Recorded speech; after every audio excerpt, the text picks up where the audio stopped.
الحمد للہ رب العالمین والصلاة والسلام علی رسولہ النبی الکریم وعلی آلہ واصحابہ واہل بیتہ اجمعین، اما بعد۔ ریاض الصالحین باب نمبر 206 آج ہم مطالعہ کریں گے۔ عنوان ہے نماز چاشت کی فضیلت کا بیان، اور اس میں کتنی آیات ہیں، کم سے کم کتنی ہیں، زیادہ سے زیادہ کتنی ہیں، یہ آج کا موضوع ہے۔ پہلی حدیث ہے، حضرت ابو ہریرہ رضی اللہ تعالیٰ عنہ بیان فرماتے ہیں کہ مجھے میرے خلیل صلی اللہ علیہ وآلہ وسلم، خلیل کہتے ہیں جو سب سے پیارا دوست ہوتا ہے، پکا دوست ہوتا ہے، میرے خلیل یعنی حضور پاک صلی اللہ علیہ وسلم نے ہر مہینے 3 دن کے روزے رکھنے، چاشت کی 2 رکعتیں اور سونے سے پہلے وطر ادا کرنے کی وصیت فرمائی۔ یہ بخاری اور مسلم کی حدیث ہے۔ یعنی اصل موضوع تو چاشت کا ہے، جس میں آگے ذکر کے چاشت کے 2 رکعت پڑھنے کا حکم دیا، لیکن اس میں ساتھ ہر مہینے 3 روزے رکھنے کا اور وطر جو ہے نا وہ نماز سونے سے پہلے وطر پڑھ کے سونے کا حکم ہے کہ اگر نہ اٹھ سکیں تو پھر وطر آپ کے کہیں ضائع نہ ہو۔ یہ ہم نے پچھلے سبق میں بھی پڑھا تھا وطر میں۔ یہاں انہوں نے وضاحت بھی کی ہے کہ سونے سے پہلے وطر کی ادائیگی صرف اس شخص کے لیے مستحب ہے جو رات کے آخری حصے میں اٹھنے کے بارے میں اپنے آپ پر اعتماد نہیں کرتا، یعنی جس کو یہ شک ہو کہ مجھ سے اٹھا نہیں جائے گا تو اس کو وطر پڑھ کے ہی سونا چاہیے۔ باقی جو 3 دن کے روزے ہیں وہ امام اپنا حضرت ابو ہریرہ رضی اللہ تعالیٰ عنہ نے تو ویسے کہہ دیا 3 دن کے روزے، لیکن یہ ہے کہ اور احادیث سے پتہ چلتا ہے کہ حضور پاک صلی اللہ علیہ وآلہ وسلم مہینے کے 3 دن کے جو روزے رکھتے تھے عام طور پہ وہ ایام 20 کہلاتے ہیں، چاند کی 13، 14، 15 تاریخ، ٹھیک ہے، تو یہ روزے رکھنے چاہیے، ہم سب کو رکھنے چاہیے، بھی سنت ہے، حضور پاک کی سنت ہے، ٹھیک ہے نا۔ تو باقی چاشت کی نماز جو ہے اس کی آگے بھی فضیلت آ رہی ہے۔ اگلی حدیث حضرت ابو ذر رضی اللہ تعالیٰ عنہ سے روایت ہے،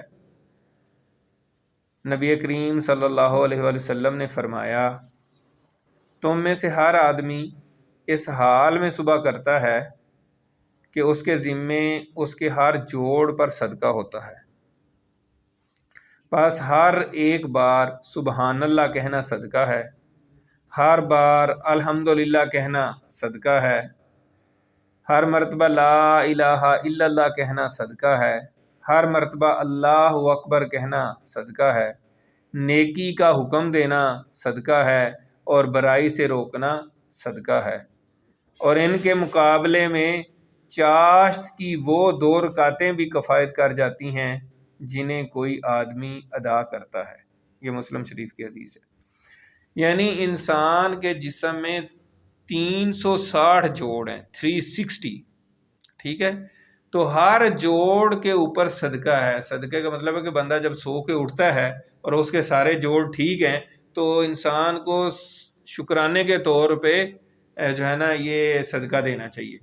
تو آپ صلی اللہ علیہ وسلم نے فرمایا کہ ہر جوڑ کے اوپر صدقہ ہے، تو اگر ایک دفعہ اللہ اکبر کہہ دیا تو ایک جوڑ کا صدقہ ہو گیا، پھر الحمدللہ کہہ دیا دوسرے کا، لا الہ الا اللہ کہہ دیا تو تیسرے کا، اگر آپ نے 100 دفعہ سبحان اللہ ہی کہہ دیا ہے تو 100 جوڑوں کا صدقہ ادا ہو گیا، 100 دفعہ الحمدللہ کہہ دیا ہے تو پھر 100 کا ہو گیا، 100 دفعہ اللہ اکبر کہہ دیا تو پھر 100 کا 300 اس طرح ہو جائیں گے، پھر آپ نے 60 دفعہ اگر لا الہ الا اللہ کہہ دیا تو 360 جوڑوں کا صدقہ پورا ہو جائے گا۔ سمجھ آ رہی ہے نا؟ لیکن اصل آج کا موضوع ہے چاشت کی نماز، چاشت کے نوافل۔ آپ صلی اللہ علیہ وسلم نے فرمایا کہ اگر کوئی بندہ صرف 2 رکعت چاشت کی نماز پڑھ لے نا تو پھر سارے جوڑوں کا ایک ہی دفعہ صدقہ ادا ہو جائے گا۔ سبحان اللہ، یہ ہے بات سمجھنے والی، ٹھیک ہے نا۔ 360 جوڑوں کا صدقہ صرف 2 نفلوں سے ادا ہو جائے گا، چاشت کے جو نفل ہیں، ٹھیک ہے۔ اب چاشت کے کون سا ٹائم ہے اس میں یہ ہے کہ بحث ہے جو ہے نا، چلیں باقی احادیث پڑھ کے پھر ایک ہی دفعہ وضاحت کرتا ہوں۔ اگلی حدیث ہے حضرت عائشہ رضی اللہ تعالیٰ عنہ سے روایت ہے کہ رسول اللہ صلی اللہ علیہ وسلم چاشت کی 4 رکعت پڑھا کرتے تھے اور جو اللہ چاہتا زیادہ بھی ادا کر لیتے تھے۔ یعنی عام طور پہ حضور پاک صلی اللہ علیہ وسلم چاشت کی 4 رکعتیں پڑھتے تھے، ٹھیک ہے، 2 کر کے، ٹھیک ہے، لیکن کبھی زیادہ بھی پڑھ لیتے تھے۔